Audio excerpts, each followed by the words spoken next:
आप सभी का जैन स्किल्स के YouTube चैनल में हार्दिक स्वागत है। तो आज हम बात करने वाले हैं ITI के अंदर फर्स्ट ईयर के अंदर एक सब्जेक्ट होता है WCS, जिसकी फुल फॉर्म है वर्कशॉप कैलकुलेशन एंड साइंस, जो कि एक 10th लेवल की सारी साइंस होती है। उसके अंदर जो WCS है एक ऐसा सब्जेक्ट है जो ITI के अंदर जितनी भी फर्स्ट ईयर के अंदर ट्रेड होती है तो उनके अंदर कॉमन होता है। सेकंड ईयर के अंदर भी WCS सभी ट्रेड के अंदर कॉमन होता है, लेकिन सेकंड ईयर के अंदर सिलेबस चेंज हो जाता है और फर्स्ट ईयर के अंदर वो सिलेबस से एक रहता है। तो जो WCS की जितनी भी ट्रेड हैं उनके अंदर सभी के अंदर जितना भी सिलेबस है वो सेम रहेगा। तो आज हम बात करेंगे WCS के बारे में। WCS के अंदर क्या क्या चैप्टर आता है, कौन कौन सा होता है। तो देखो WCS के अंदर जो 10th लेवल की जितनी भी और अपने क्या नाम है टॉपिक है, सभी के टॉपिक इसके अंदर कवर करेंगे। तो आज सबसे पहले बात करेंगे हम रेशो एंड प्रोपोर्शन, यानी कि इसको बोलते हैं अनुपात एंड समानानुपात की। सबसे पहले बात करेंगे कि अनुपात क्या होता है। अनुपात ये होता है कि दो समान प्रकार की जो राशियां होती है, दो समान प्रकार की राशियों के अंदर संबंध बताता है। देखो कि दो राशियों की तुलना करने के लिए या दो राशियों का संबंध बताने के लिए क्या होता है, अनुपात काम में लिया जाता है। समानानुपात क्या होता है?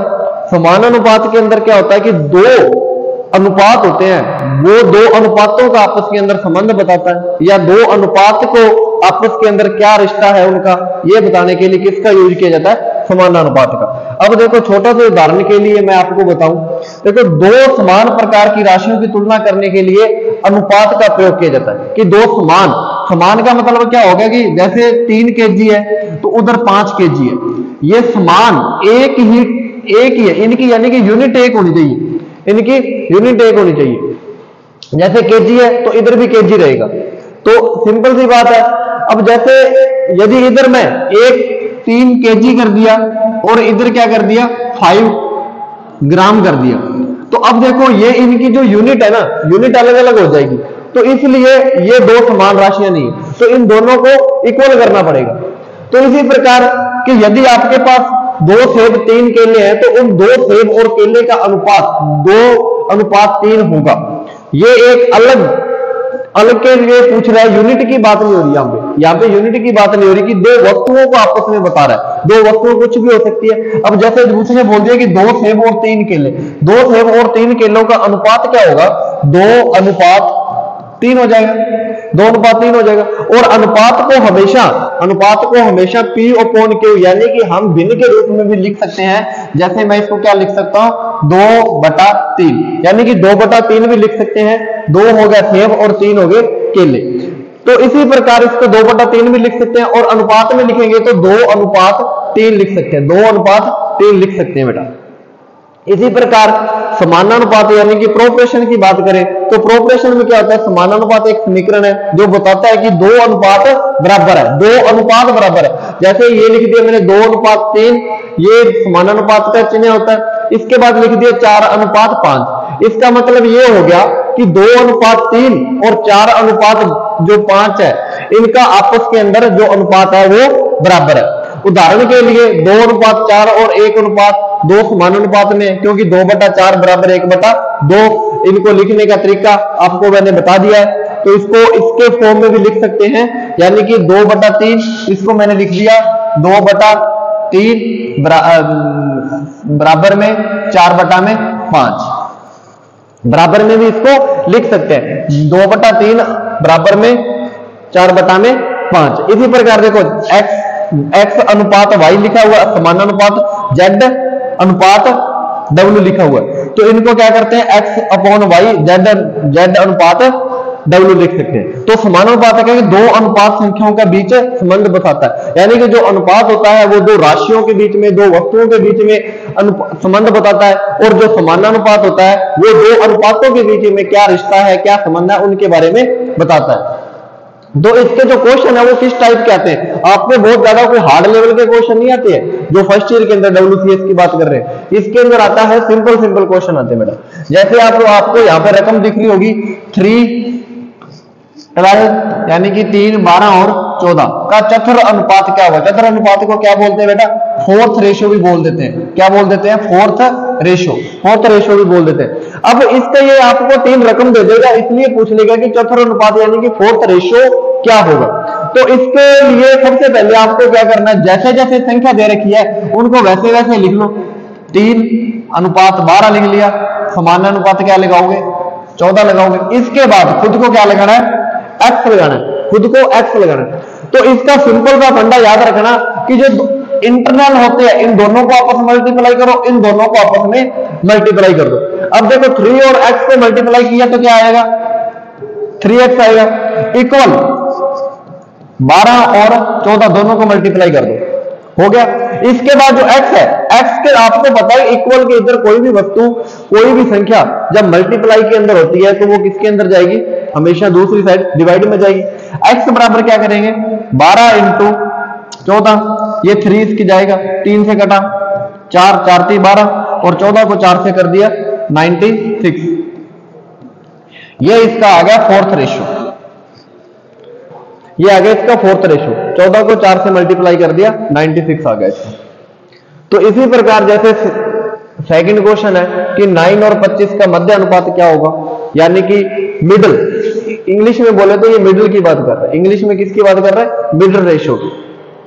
इंग्लिश के अंदर मिडल रेशो की बात कर रहा है।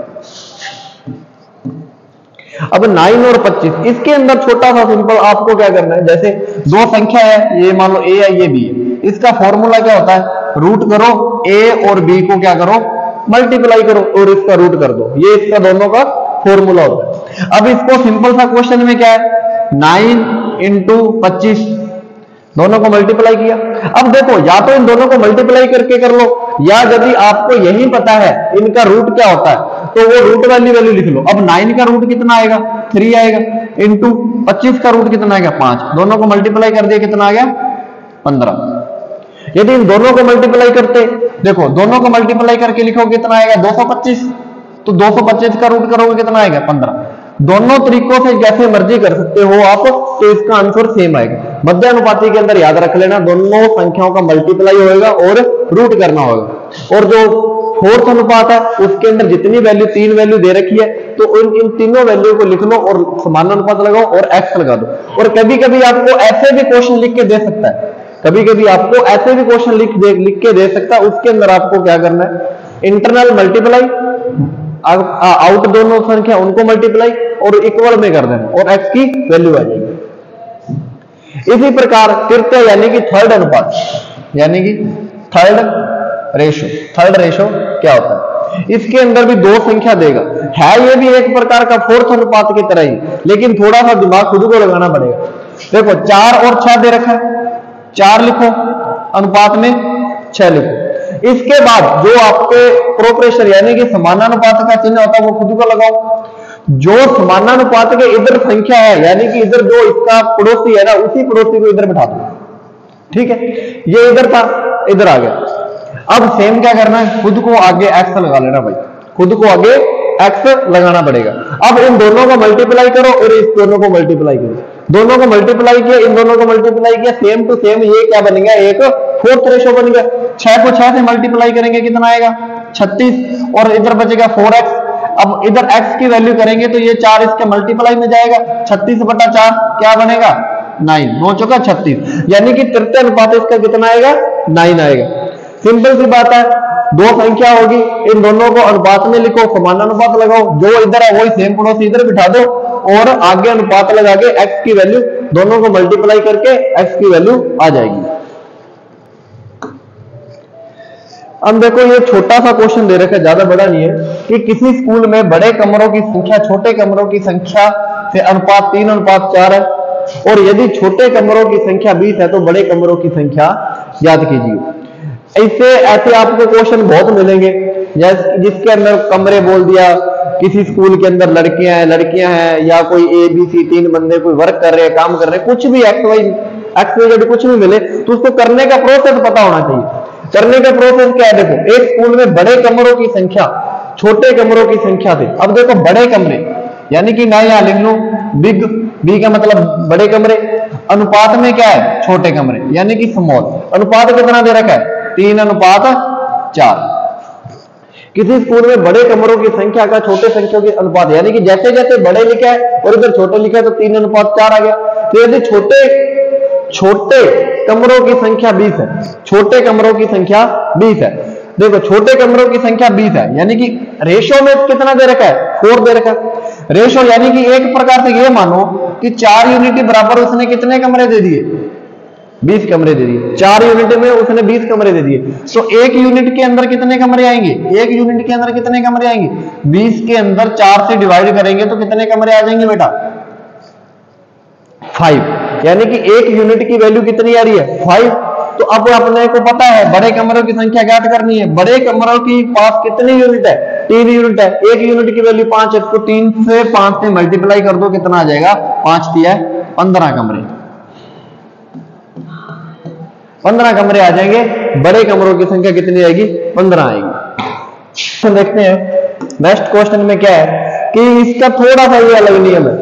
इस क्वेश्चन के अंदर देखना आपको क्या दे रखा है, A अनुपात B कितना है, 5:9 दे रखा है। इसके बाद B अनुपात C कितना दे रखा है, 7:4 दे रखा है। तो अब इन पूछा क्या है, A B C तीनों की वैल्यू पूछी है, तीनों की वैल्यू पूछी है। तीनों की वैल्यू क्या करना पड़ेगा, A अनुपात B अनुपात C। देखो इनकी सिंपल ट्रिक भी होती है, लेकिन आप एक बार मेथड याद हो जाएगा ना तो हमेशा याद रहता है मेथड, लेकिन ट्रिक पेपर के समय ट्रिक हमेशा भूल जाते हो। देखो सिंपल लिख लिया, जितना पूछा हो। अब देखो A और B का अनुपात कितना है, A और B का अनुपात कितना है, 5:9 दे रखा है A और B का अनुपात। इसके बाद B और C है, B और C है, तो सेम टू सेम B और C के नीचे लिख दो, B और C के नीचे लिख दिया मैंने 7:4। अब देखो यहाँ पे दो जगह खाली नजर आ रही होगी, A के नीचे और C के जस्ट नीचे। तो आपको क्या करना है, यहां सभी के यहां क्या करना पड़ेगा, अनुपात का निशान लगाओ। इसके बाद इधर एक प्रकार से ये होगा कि खाली प्लॉट पड़ा है और इसका पड़ोसी आ जाएगा, दूसरा बंदा नहीं आएगा, वो कह रहा है कि मैं खुद ही चला जाऊंगा अपने खाली प्लॉट में। अब इधर आए तो यहाँ पे भी क्या आ गया, 7 आ गया। 7 आने के बाद इनको क्या करना है, एक बस मल्टीप्लाई करना और कुछ नहीं करना, मल्टीप्लाई करना। इसको मल्टीप्लाई किया कि क्या आएगा, 7 को 5 से किया 35, अनुपात का अनुपात, 9 को 7 से किया 63, फिर 9 को 4 से किया तो कितना आएगा, 36। देखो 35, 63, 36, तो ये इसका क्या हो जाएगा, A और B और C का अनुपात हो जाएगा। अब यदि इसको आगे कुछ और वैल्यू कट रही हो तो आप उसको काट भी सकते हो, लेकिन यही छोड़ सकते हो। लेकिन कभी कभी वो क्या करेगा, ये पूछ लेगा कि मेरे को तो A और C का अनुपात बताओ जी, A और C का अनुपात बताओ। तो ये मत सोचना कि इसमें तो अब A और C तो है ही नहीं, कैसे करेंगे। तो देखो आपने ऐसे कर लिया। अब A का मान कितना आ रहा है, A का मान कितना है जी, A का मान तो आ रहा है हमारा 35 अनुपात C का अनुपात कितना आ रहा है 36। तो ये हो गया, यानी कि A और C का अनुपात कितना हो जाएगा, 35 अनुपात 36 हो जाएगा। ये आपको धीरे धीरे चीजें क्लियर हो जाएगी। अब इसके बाद देखो 981 रुपए को 5:4 के रूप में विभाजित करें, यानी कि ये बोला कि जो 981 रुपए है, ये मान लो कि दो बंदे हैं, दो बंदे कहीं जॉब कर रहे हैं। तो एक बंदे को बोल दिया उसने कि भाई मैं एक को तो दूंगा 5 यूनिट, एक को दूंगा 4 यूनिट, यानी कि एक को तो 5 अनुपात मिलेगा, एक को 4 अनुपात मिलेगा।